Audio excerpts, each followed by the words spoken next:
Hi there, today we're going to be going through Marketo Program Cloning using the Marketo API.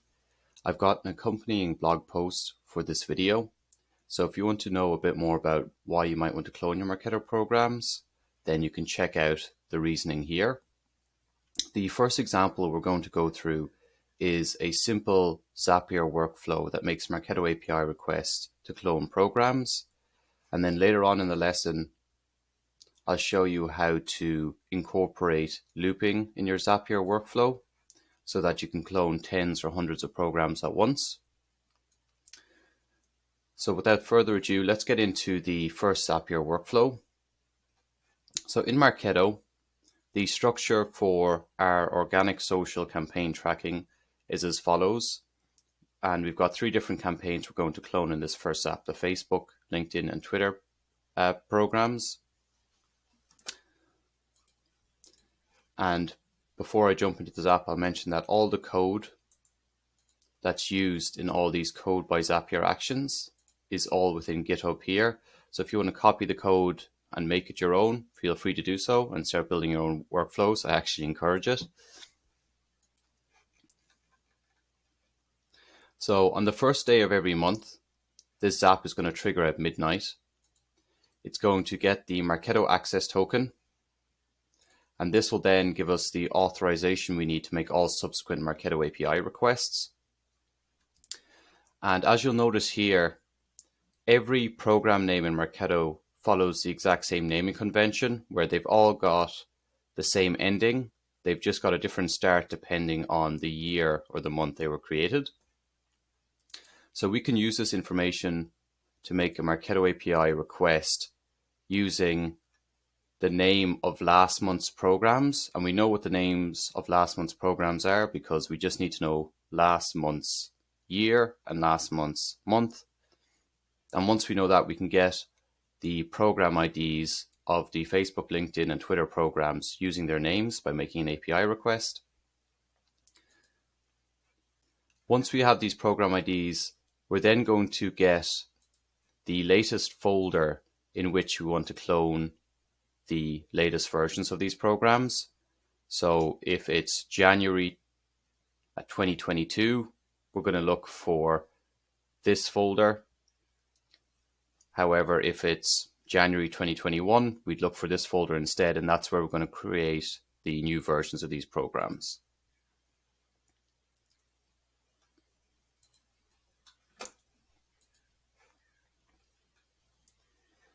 So we're going to get that folder where we're going to clone these new programs. In this case, it's going to be 2022 Organic Social, Facebook, LinkedIn, Twitter. This is where we're going to create the new versions of these programs. Then we've got three subsequent actions. We're going to use all the program IDs we obtained from step 3.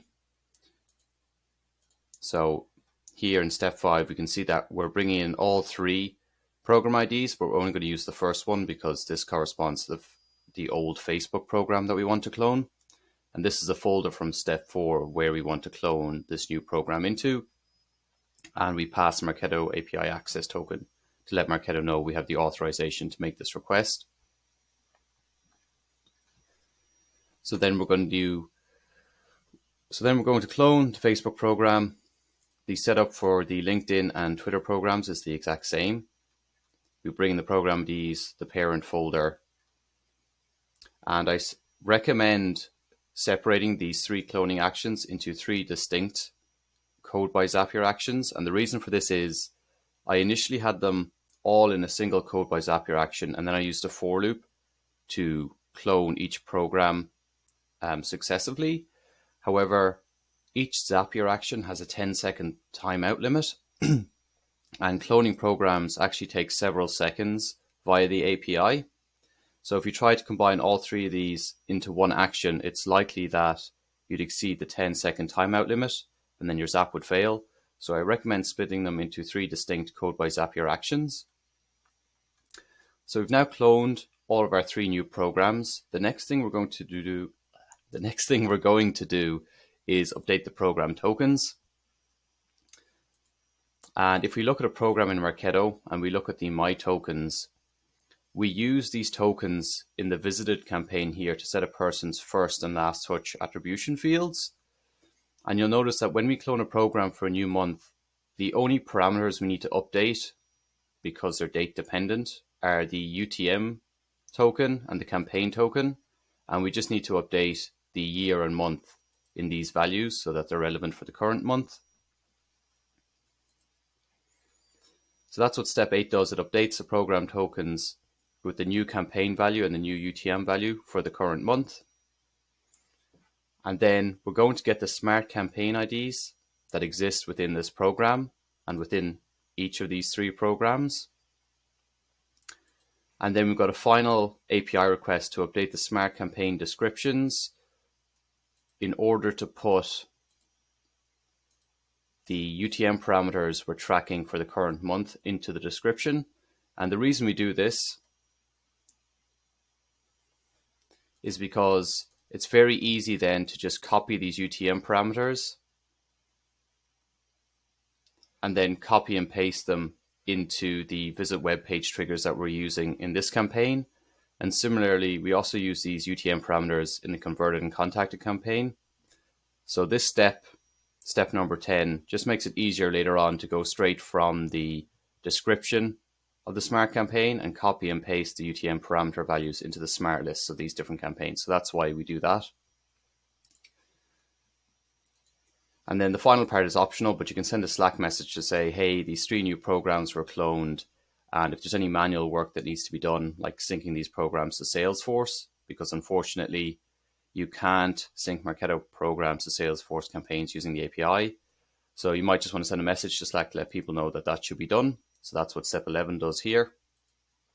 But overall, this is the sequence in order to clone new programs in Marketo. It's quite simple. Once you know how to make the API request using Python, it's just a matter of sticking them into the Zapier workflow. The next thing I'm going to show you now is how you can incorporate looping into your Zapier workflow. Because as you notice here, we've got a distinct action for each program we want to clone. However, if you've got 50 or 100 programs, you don't have, 100 different Zapier actions in here. That's when you need to start incorporating looping if you're going to be cloning programs at that kind of scale. The first thing we're going to do is we're going to come down to this Evergreen Programs tab here, and we're going to open it up. And just give me a second. I'm going to close my blind. Actually, I can see the light streaming through the window. Okay, so that's either for better or worse that you can now see my face, but I'm going to proceed with the rest of this Zap. So one of the things you might be interested in doing is being able to set different cloning frequencies for different programs. So in our Marketo instance, there's some programs you want to clone monthly because they've got higher volume, whereas there's some programs we get very little volume and visitors. So we only want to clone those on a yearly basis. So on the left-hand side of the sheet, we list all the programs we're interested in cloning on a periodic basis. And then we set the frequency we'd like them to be cloned. And then in columns F to H, we just use a simple filter formula to filter out all the monthly programs, put them in this column. And then we do something similar for the quarterly programs and the yearly programs to get them into 3 distinct columns. And this program base tab here is just used later on when we look up the program name. We use this program base later on to look up the row of the program we just cloned, and we'll update this clone column to contain the latest Marketo program so that the next time the Zap runs, it'll then be cloning the latest version. But I'll explain a bit more about that later on. So once we have these 3 distinct columns containing all the programs that we want to clone at a monthly, quarterly, or yearly cadence, then there's 3 Google scripts that run. Sorry for the pause there. I just had to give myself permission to this sheet because I'm using a different account. So as I mentioned, there's 3 Google scripts that run. So if we go to extensions here and we go to app script, there's one for monthly, one for quarterly, and one for yearly. And what each of these scripts do is they take the values in these columns and they concatenate them together using a string. Sorry, they concatenate them together using a certain character. And then the monthly script will put all these concatenated program names into the monthly column in the Evergreen Submissions tab. The quarterly programs Google script does the exact same thing, but for the quarterly programs. So it'll take all the program names in here. It's going to join them together with the asterisks and then put them in the quarterly column. And then the yearly program script does the exact same thing. And you'll notice here that the monthly script runs every month, as shown by these timestamps, whereas the quarterly script only runs every 3rd month, and then the yearly script only runs every month. And that's because there are if statements in these 2 scripts that say only run when it's a new quarter or only run if it's a new year. And at the end of each one of these scripts, there's then a webhook action which sends a webhook to Zapier to trigger a Marketo Program Cloning Zap, which will then go through all the program names in the monthly, quarterly, or yearly cells, and it's going to clone all of these programs. The setup for paid programs is similar. However, in contrast to evergreen programs like Organic Search Google, Organic Search Yahoo, these are evergreen because you're always going to get organic visits from these search engines. So you're always going to want to have tracking for these programs. However, for paid programs, some might be underperforming, so you might not want to clone them for next month. So that's why in this case, there's a live next month column that's updated at the end of every month to let the automation know which programs do need to be cloned for the following month. So then this set monthly values paid script runs at 1 to 2 a.m. on the 1st of the month, and it checks to see if column C is checked. If so, I'm going to take this program name and concatenate it together. And then we're going to put all these concatenated program name values into the monthly programs columns here.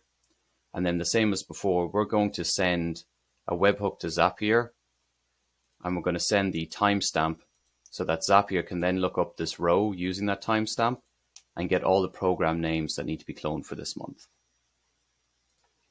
Okay, so now that we've covered how we schedule when certain programs will be cloned, let's take a look at how we can build iteration into our Zapier workflow.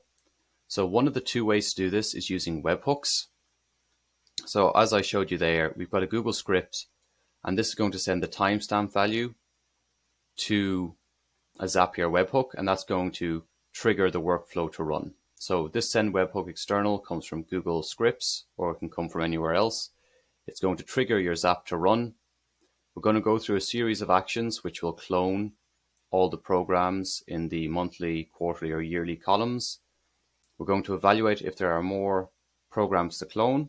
If there are, then we're going to send another webhook and we're going to restart the Zap. And you'll notice that when we're sending the first webhook to trigger the Zap, we set index equal to 0. So when we start out here at index equal to 0, we're going to clone the first program. We're going to increment the index, so the index is now 1. We know 1 is less than the total number of programs we want to clone, so that means there's more iterations to do, more programs to clone.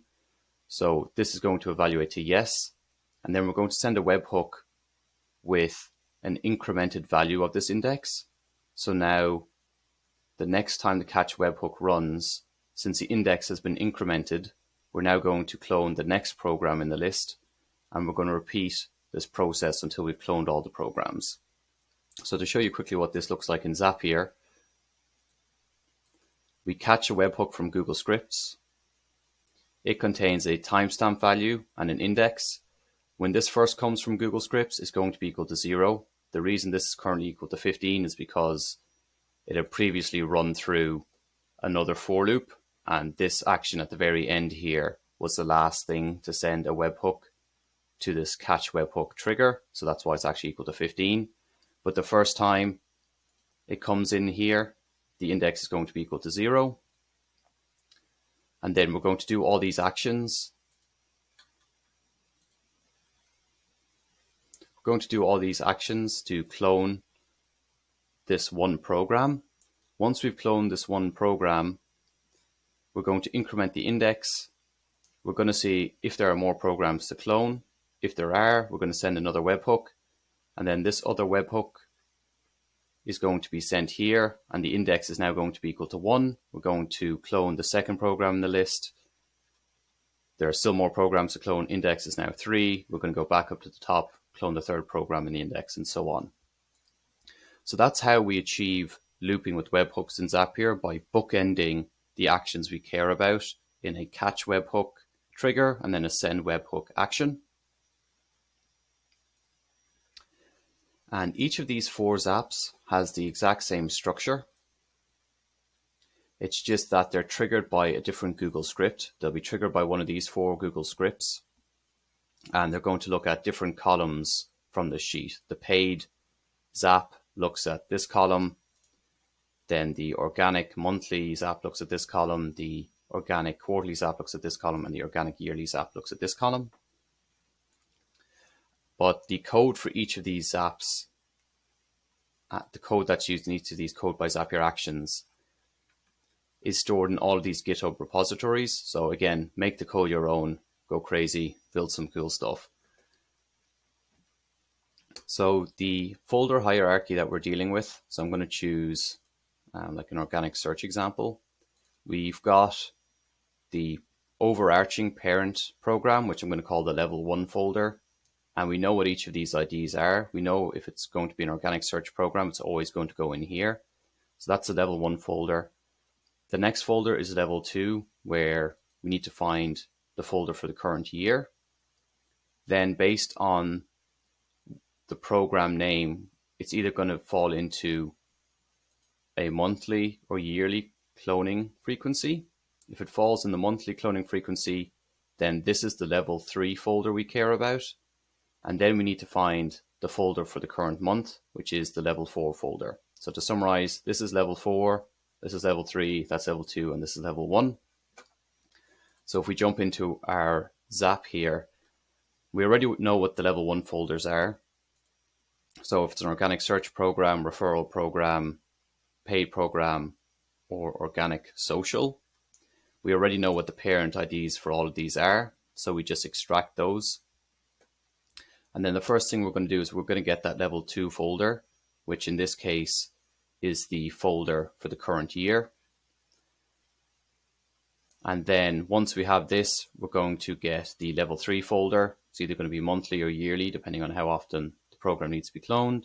And then we're going to get the level 4 folder. So that's what these first 4 actions do. And say it's the first time this Zap runs, and it's a new year.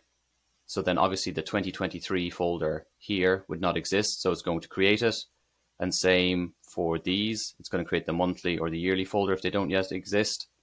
And say it's April of 2022. If this folder doesn't yet exist, it's going to create it. So there's a fallback in each of these 3 Zapier actions that if the folder doesn't yet exist, then we're going to create it. And this action number 4, get level 2 folder or create level 2 folder, it also takes the index that got supplied in step number 1 here, and it takes these monthly programs and it uses the index to tell which monthly program we're cloning in this iteration. And then down the bottom, we're going to increment this index for the next iteration of the for loop. So at the very bottom here, we're going to increment the index so that the next time we go to action 17, we send a webhook, it's now going to be equal to whatever value it was for this iteration plus 1. So increment the index, and then we do an evaluation to say, okay, we've incremented the index. Is the index still less than the length of the number of programs we want to clone? If it is, that means there's more programs to clone, and we set more equal to true. So in step number 16, we have a filter to say if more equals true, that means there's more programs to clone. So we're going to send a webhook using this incremented index. So we'll restart the whole next iteration of the for loop, but with a higher index value. So level 4 is responsible for doing a bit of scheduling as well, as I just went through. And once we've got the folder where we want to clone the new program, we're going to get the old program name. And as you'll notice here, all the programs follow a similar naming convention. They all share the same ending. The only thing that changes is the year and month value in here. So since we know the current year, the current month, we know what the previous program name will be because we just have to look at the previous month to get the previous program's name. So we get the old program ID here.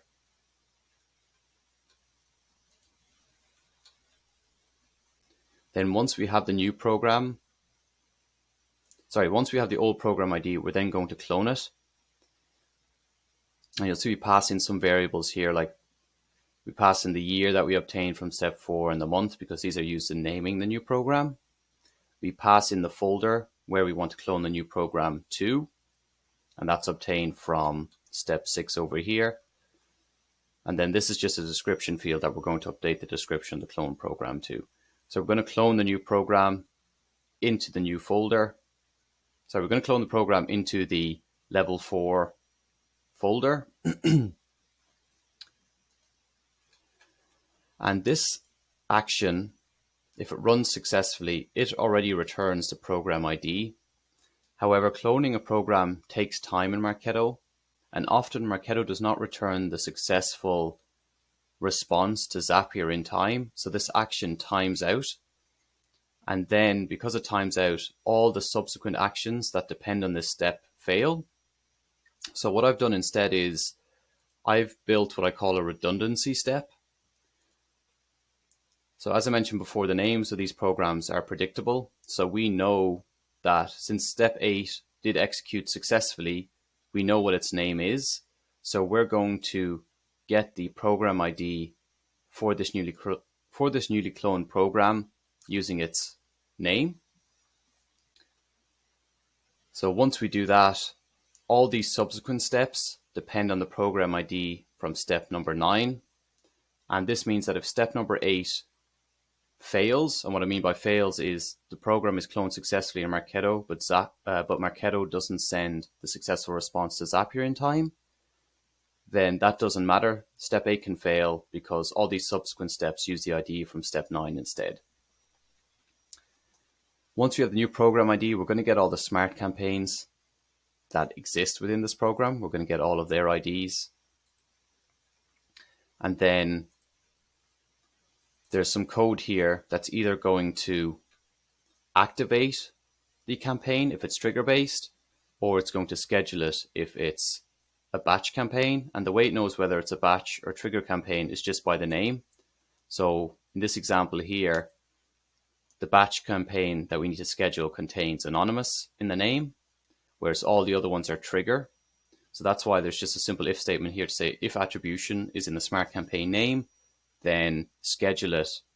If attribution is not in the smart campaign name, then we're going to activate it instead of scheduling it. And if contrary to that, if anonymous is in the campaign name, we're going to schedule it instead of activate it. And then since we don't want the old smart campaigns potentially stealing attribution and running interference with the new smart campaigns, we want to be able to either deactivate the previous trigger campaigns, or since you can't unschedule batch campaigns, we delete them at my company. You mightn't be comfortable doing so. So if you don't want to delete them, you don't have to. I'm just showing you how you can do that if you want. So then we're going to get the smart campaigns that exist in the old program. Once you have the smart campaign IDs and names, we're going to go through a similar process as before, where if attribution is in the Smart Campaign name, that means it's a batch campaign. We can't unschedule batch campaigns, so we're going to make a request to delete it instead. And then if it is a trigger campaign, we're just going to simply deactivate it. Then these two Google Sheets actions, what they do is step 14. For some reason, Zapier isn't pulling in what these actual values are, but we can see that the lookup value is base and it's column A. So for the program we just cloned, it's going to look up, say we just cloned Organic Search Baidu, it's going to look up the program base to get the row number for this row, and then it's going to update the clone column to be the latest program we just cloned, so that the next time this Zap runs, it's going to clone the latest Marketo program. So if this Zap runs at the start of next year, it's going to put 2023 Organic Search Baidu in here. So when the Zap runs in 2024, it's going to be cloning the 2023 version. Kind of scary to think that far in the future. So that's what these two steps do. And then the final part of this, as I mentioned, is we look at the more variable to see if there's more programs that need to be cloned. If this is true, then we're going to send a webhook for the next iteration of the Zap, and we pass the incremented index value and the timestamp, and again the timestamp so we can look up the row in here for the latest submission, or in here. And then this Zap is going to repeat until we come to a point where the index is equal to the length of the number of programs in this column or any of these columns, letting us know that we've cloned all the programs we need to, and then the Zap will end. So that's it. That's how you clone a multitude of programs using webhooks. The second approach I'm going to go into is, instead of using webhooks, Zapier has an inbuilt looping by Zapier action, which is a bit easier to use, but it has got some limitations, which I'll go through the rest of this video. So in the case of when we're using the looping by Zapier action, the Google script that is sent from Google Sheets, the webhook only contains the timestamp. It doesn't contain an index. And the reason for this, contrary to webhooks, with webhooks we need the index to keep track of which program to clone.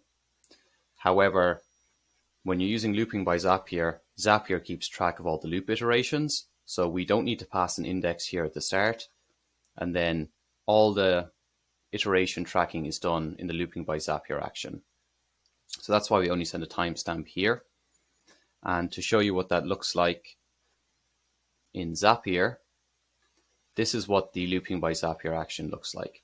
So we get the Google script, which sends the webhook to Zapier. It gets caught here. And then once it's caught here, we then do these two initial actions, which are only executed once because they're outside the for loop. And then all these actions in the for loop get iterated for each iteration that we need to do.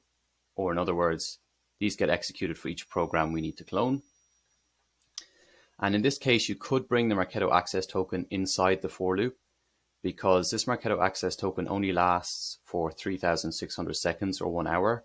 So you could be unlucky if you leave it outside here, and you could have your token life expire mid-execution of this for loop. So to be safe, you could bring this action 3 inside the for loop so that it gets the access token freshly at the start of every loop iteration. So this is the configuration of the looping by Zapier action. In this case, we're using the create loop from text, and that's because we've got a text value that we're reading in from either of these 3 cells, or we're reading the text value from this cell, depending on the Zap. And we know what the text delimiter is. In all these instances, I use the asterisk to delimit all the program names, or to concatenate all the program names. And then we just set some other settings here. In Zapier, it's worth noting that when you use this inbuilt looping by Zapier action, it's limited to 500 iterations. So that's one advantage of the webhook method. When you use the webhook method, you can loop as many times as you want. You're not limited to 500 iterations. And then the second limitation of using looping by Zapier is that it does not schedule the iterations to execute sequentially. So you cannot be guaranteed that the program at index 0 in your array will be cloned before the program at index n in your array. So in order to account for this, you actually have to hack it together. And the way you hack it together is you have to use a dynamic delay. So in this instance here, we pass the loop iteration number to determine how long we should delay for. So the first time we go through the loop, the first iteration will be delayed for 1 minute. The second iteration will be delayed for 2 minutes. The third iteration will be delayed for 3 minutes, and so on. So that means that the first iteration will run first, the second, and the third iteration will run third. And that's how you can hack. That's how you can hack your way towards getting scheduled execution or sequential execution of each iteration. It'll take some experimentation to determine how long each iteration needs to complete. So you might need to change this value and use some logic to say we need to delay each iteration by 2 minutes. So the first iteration is delayed by 2 minutes, the second is delayed by 4 minutes, and the third by 6 minutes. So it'll take some experimentation here, but you can use a delay to get sequential execution of these iterations as we need. And that's another reason why using the webhooks method might be a better approach, because when you use the webhooks method, you're guaranteed that each iteration has completed before we call the next iteration, because it's inbuilt here. We only call the next iteration and send the webhook once all the previous actions are complete. So that's the second advantage of using webhooks, is you don't need to use a hack in order to get sequential execution. And then all the rest of these actions here are the exact same as I've gone through in this previous Zap. So I'm not going to go through them again because you already understand what they do, hopefully. So that's the main differences between these two Zaps. One uses webhooks, one webhook at the start to catch a webhook from Google Script the first time. But then for all times after that, it catches the webhook from the very end here, which is used to restart the Zap. And then if you're using the looping by Zapier action, which is A, limited to 500 iterations, and B, you have to use a dynamic delay to get sequential execution. If you're happy with that, then looping by Zapier is a good way to go. And then the actions in here are the exact same as this previous Zap. So I'll put the link to this blog post in the description of the video. So you can come along here. You can read through a bit about why you should clone your Marketo programs. And you can get links to other blog posts that might help you understand things better. And you can access all the GitHub code you need to make this workflow for your own company. So I hope you enjoyed this video and found it useful. If you have any questions, either you can put them in the comments on this blog post, you can put them in YouTube, wherever you want to put them, I'll get back to you. So I hope you have a great day.